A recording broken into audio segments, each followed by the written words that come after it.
Hey there, Wolfpack fans. It's me again, Kenton bringing you another episode of Locked On Wolfpack. And on today's episode, we're going to talk about BetOnline.net's opening ACC odds. We're going to go from top to bottom and talk about where NC State fits in all this madness, who's put too high, who's put too low, and again, how I think NC State is ranked in comparison to where they actually are. So stick with us on another episode of Locked On Wolfpack.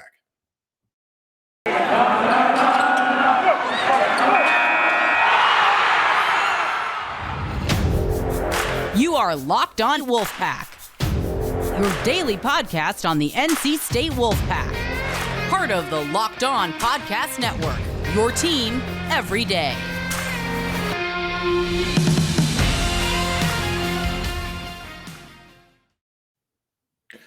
What's up, y'all? So we're going to talk about these odds today, and I'm going to go from top to bottom, and I'm going to talk about, again, I'm going to give a little bit about every team, but mainly I'm going to be talking about how NC State relates to or where we are and how some people feel about it or whatever the case may be as far as that goes, all right? So the first team, the conference favorite is Clemson at 2-3 odds, okay?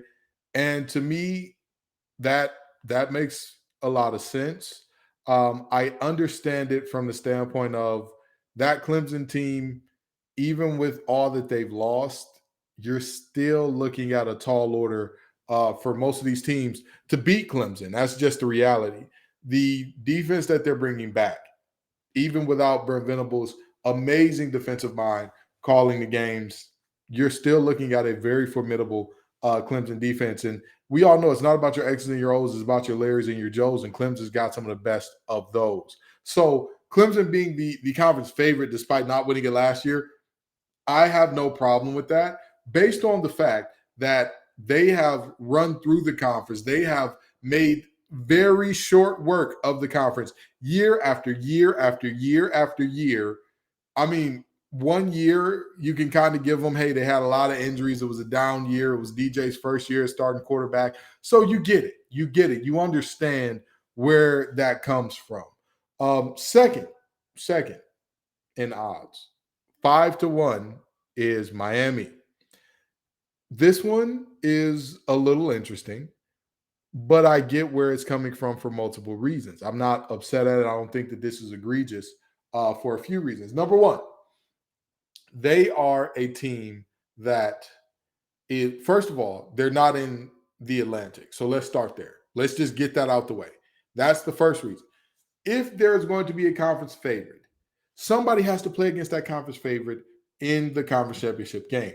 Whoever's playing against the conference favorite in the conference championship game, they have a good shot if just one or two things goes wrong with the conference favorite. So that's the first thing. If they're favored to win the Atlantic, I can see them being second in terms of favorite to win the conference. If they're favored to win the Coastal, I'm not surprised that they're second in terms of favorite to win the conference. But here's the next thing about Miami. They're returning a lot of pieces. They really and truly are. Yes, some guys went to the league. Yep, for sure. Yep, they had some good guys. They had some good guys that are, not going to be there. Who cares? Who cares? That's still a very quality team, and many people believe that Mario Cristobal is an immediate upgrade at head coach from Manny Diaz. So we'll see. We'll see how that works out and what happens there. Pitt is third at 9-1. They're the reigning conference champs. And yes, you're likely going to see a drop-off with Keaton Slovis as opposed to Kenny Pickett. Sure, you're going to see a drop-off at the quarterback position. But, again, they're in the Coastal, not the Atlantic, and they're the defending champs for a reason. That defense wasn't lights out. They weren't shut down. They weren't the main story. They weren't the reason. They weren't the main reason that people were looking at them to get there, but they're a very good defense nonetheless. They're Pat Narduzzi coach. You expect them to have a big-time year because that's, at the end of the day, that's where Pat Narduzzi hangs his hat. He is a defensive coordinator turned head coach. That's what you expect. You expect this team. They say that the team takes on the identity of the head coach. That's what you're getting at Pitt big time. And then we, NC State, are at number 4 at 10-1 odds. I am not upset at this at all. I'm not. I'm actually joyous about this. And I'm sure many members of Wolfpack Nation are too. And let me explain to you why. Okay. First of all, I don't like the idea of becoming the favorites without winning it. We need to win a conference championship first. We have not proven that we have the ability to do that. So, despite bringing back an absolutely outstanding lights out defense, despite the fact that we are returning 10 of 11 starters, despite the fact that some of the guys that we lost early in the season were impact players early in the season and went down, despite all of it, I don't like us being in first. And you've got, of course, one of the best quarterbacks in the I would argue, if I'm looking at the conference, I'd say the best quarterback in the conference by a good bit in Devin Leary. I'd say that. I feel comfortable saying that. I'm not trusting DJU to take that title from him. I don't think Tyler Van Dyke gives that much of a push in terms of what he could or could not be. Slovis, same deal. Hartman, there's an argument. I wouldn't make it, but there's an argument for it. But at the end of the day, this is a team that we are a very, very good team. There is no ifs, ands, or buts about that. And I'm going to be very interested in seeing what happens as far as what we're looking at for the players that we currently have on this roster. We've already talked about returning a bunch of starters. We've already talked about the receiver depth. We've already talked about Jordan Houston and could he be a running back number 1, and getting Chandler Zavala back, which was absolutely huge. We all hoped that it would happen, but anybody who said they saw this coming, you don't know the NCAA well. If you say that you saw this coming, you don't know the NCAA well. So with having Chandler Zavala back, this is a good team. But I feel like, again, would I say that I believe in us to win this conference? Absolutely. Absolutely. But would I say that I would think that we should be favorites to win the conference? No, I don't. Again, to me, without ever winning it, without ever proving you can win it, it's tough for me to say, hey, you should be the team right away. Okay, that's tough. That's a tough time for me. And now, when you look behind us, you've got the University of No Consequences at 11-1. I'm gonna tell you, I've said this before, and I'll say it again. If Mac Brown was not a head coach, I can tell you without a doubt the man would be a cult leader. I have no doubt about that. You want to know why I say I have no doubt about the fact that if Mac Brown wasn't a coach, he would be a cult leader? He keeps folks drinking the Kool-Aid. William Mac Brown, you have done it again. This team, this No Consequences team, lost the best quarterback in program history. Lost Ty Chandler, who I believe was their leading rusher. Lost pretty much the leaders in every statistic offensively, except receiving with Josh Downs. Lost 2 offensive linemen. I'm not understanding. I don't, and I get, trust me, the only thing that I can see here is, hey, if you're in the Atlantic, you got a puncher's chance of winning the Atlantic. I'm sorry, if you're in the Coastal, I keep getting those two mixed up. If you're in the Coastal, you have a chance at winning your side, your division. And if you win the Coastal, you have a chance in the conference championship game, especially when there is not a clear head and shoulders better than everybody else gangbusters team in the Atlantic. There just isn't. There isn't. Every team, even in the Atlantic coming back, even the favorites in the Atlantic, if you're talking about Clemson and us, there are things where you would say, I don't know, Clemson, quarterback play, what's going on there? With us, you're looking at a situation where you ask yourself, can we run the ball enough and well enough to get us to the conference championship game? And also, We are known to NC State up one or two games a year. Can we overcome that? Can we be a consistent team that is truly pissed off for greatness, that does not have a Mississippi State game from last year, that does not have a Miami game from last year? Can we be that? That we are a team that, and don't get me wrong, the Miami game to me wasn't a complete flub because all year, the biggest problem with that defense, which was very good, the biggest problem by far was our outside corners. That was not any ifs, ands, or buts about it. Our corners struggled in the moment of truth, and Charleston Rambo made us pay for it time and time again. And that's what happened. And not only that, there was a little bit of shooting ourselves in the foot. There were some bad drops. There were some moments where you just look up and you're just like, what? How did that? So we have to prove to that extent that, we can get there and perform when we get there.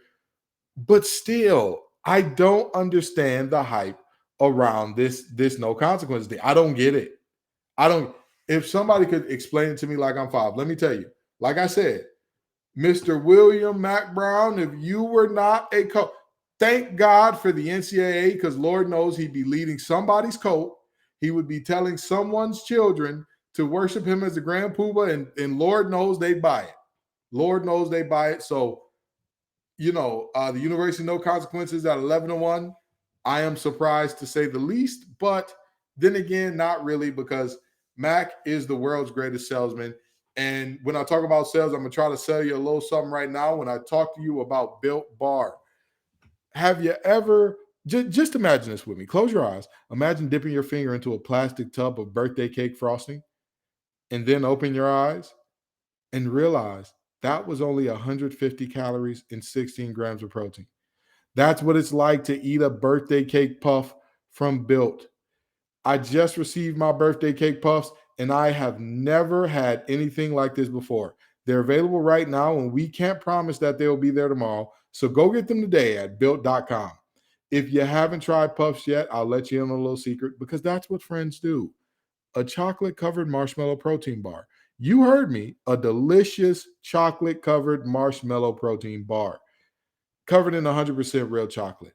So go to Built.com and use promo code LOCK15 and get 15% off your order. Use promo code LOCK15 for 15% off at Built.com.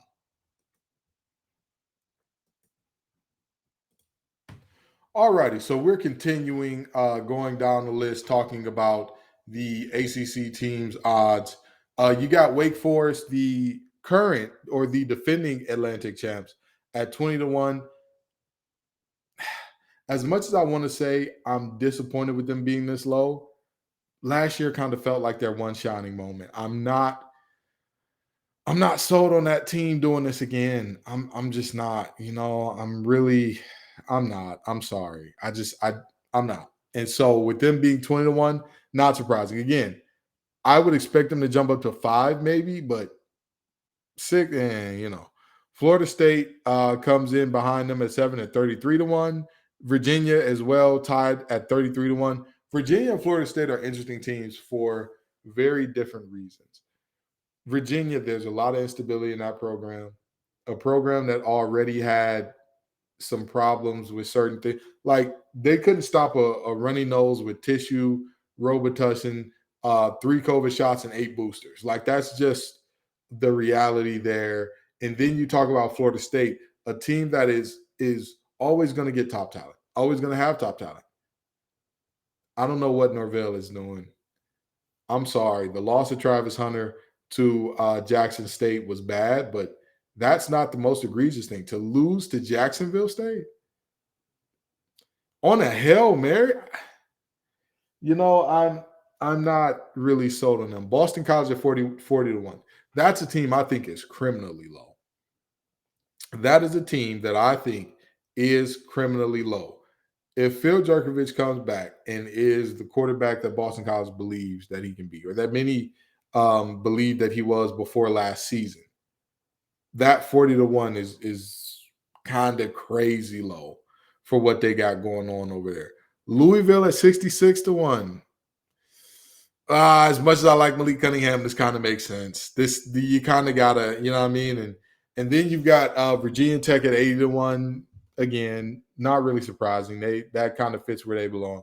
Georgia Tech at 125-1. I think that's a team that is very underrated. I think the Sims has a breakout year this year. I think that they kind of get some things rolling in the right direction. But if not, Jeff Collins is out of there. So, Syracuse at 151, absolutely right. Absolutely right there. Duke at 500-1. I know people think that that's outlandish and a little bit outrageous. I don't care at all. I do not care at all. I'm very comfortable with them being there. Who are their weapons? Mateo Durant is now a Pittsburgh Steeler. Jake Bobo is now a UCLA Bruin. Who are their weapons?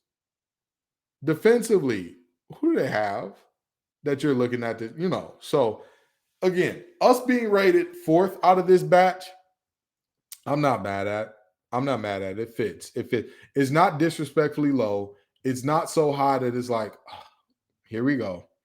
We're going to find a way to flub this one up. We're going to find a way.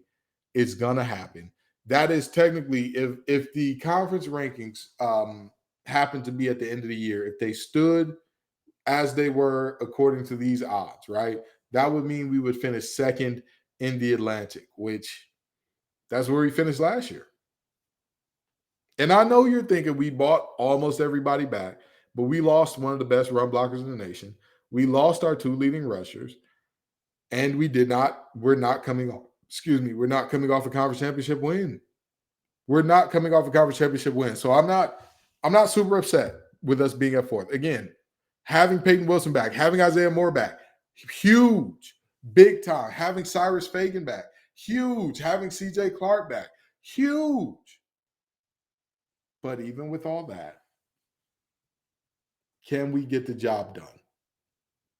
Can we go in and get the job done game by game?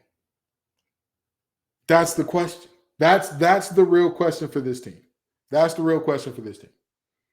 Can this team go in and do what needs to be done and finish off the job when they're playing against teams that we should beat? Can we do it? Because the loss to Wake Forest alone was not enough. That was not enough to keep us out of the conference championship had we beat Miami. But here we are. Nonetheless. So to me, this seems fairly straightforward. This seems fairly simple. Who are we going to be next year? Are we going to be a team that makes it very clear from jump? We're here for rings, and that's it. We're not here for all of the jokes and all of the NC State stuff. We're here for rings. Are we going to be a team that's here for that, or are we not? It's that simple. That's all I want to see. That is all I want to see up out of this team. I have no ifs, ands, or buts about anything else. Is this team going to be pissed off for greatness? I've said that tons of times on this show, and I'm going to keep saying it till I'm blue in the face or till they do show me, oh yeah, this team is there. Because when you look at our schedule next year, it's not a bad schedule. We're not looking at a situation where you're saying, oh man, there's no way that we could possibly find a way to get into the contention for this. There's no way we can get into contention for this this conference championship this year. That's not a thing in any way, shape, form, or fashion. That's not a thing. But with that being said, are we going to be very serious about this season? Are we going to week in, week out, make it happen this season? We open with East Carolina. Not expecting too many problems out of them. Charleston Southern, not expecting too many problems out of them. Texas Tech. If we are serious, that game should be over early. I like Texas Tech's new coach. That game should be over early. Uconn, another one. They were the last winless team in FBS last year, if I'm pretty sure. If I stand correct here. That cannot be a game that lingers on, especially going to Death Valley the next week. That can't be a game that lingers on. You can't overlook them and have your starters having to play a lot of the game because you were game prepping for Clemson that week. After Clemson, you got Florida State, Syracuse, and Virginia Tech. I don't think that any of those three teams finish this season with winning records. And then after that, you've got homecoming against against Wake Forest. Well, we know how we like to act when we play Wake Forest on the road. Good, they're coming here now. Then we've got Boston College. I think that's a game that's very, very winnable on senior night. And then we've got Louisville and the University of No Consequences on the road to finish this thing out. To me, if this team is serious about conference championship contention, this is actually a very favorable schedule to me. This is a very favorable schedule to me. You don't have to play some of the teams in the conference that have proven themselves and that have shown, hey, we could be the big dogs on the block, i.e. Pitt. You don't have to play some of the better teams in this conference. So with that being said, you need to leave no doubt in a lot of these games, in a lot of them. To me, anything less than 10 wins out of this schedule, we weren't serious about being the top dog in the conference. That's all I'm saying here. That's all I'm saying. And if I bought you the numbers by BetOnline, take a wild guess who I'm about to read an ad for at this point, all right? BetOnline.net is here, and our partners continue to be the number one source for all your sports betting needs and info. Find all the latest odds, news, and sports developments, including this year's basketball playoffs, Major League Baseball scores, fights, and even next season's NFL futures. BetOnline is your continued source for all your sports wagering information, live betting, and playoffs. Esports and more included. Head to the website today to learn more about the trends in action. BetOnline, where the game starts. So we're about to land this thing. But before we do, I just want to talk about one thing really quickly. Randy Perez was signed to a hardship contract with the Seattle Storm. Alyssa Cunane was cut, or Alyssa Cunane was waived, and so was Kayla Jones. Here's what I would like to see out of the WNBA, and I'm not just saying this because two of our three players, or a decent amount of our players who we saw get drafted or we saw get roster spots are now out of the league. I would like to see a G League for the WNBA or some equivalent. To me, it doesn't make sense that they don't have it, given what a splashing success has been in the NBA. The G League, what percent of players in the NBA currently have spent some time in the G League? I want to say it's like up to 60-something%. Like that is, while some people look at that and say, oh my God, that's crazy. That's reality. That's life. That's what this thing is. So not having that for the women's game, I think is a great detriment to not only the quality of the game, but the players. To have players having to go overseas and try to find a highly competitive league to play in, to hone their skills, instead of having all of the players that are they're on the brink, but they're not quite there yet. It's interesting to see that the WNBA doesn't have that. And as I talked about earlier in the show, NC State has the fourth best odds to win the ACC this year. I think that's right where we should be. I think it's a good spot for us. Again, in order to beat a man, you got to beat the man. We got to find a way to beat Wake Forest. We got to find a way to do enough to not have quote-unquote NC State stuff hanging over our head. We need to do enough to win a conference championship. It has to happen. It has to happen at some point in time. It has to. And this, to me, is the year. Thank you all so very much for coming out. I appreciate you every single time, Wolfpack Nation. Peace and love, y'all. And as always, go Pack.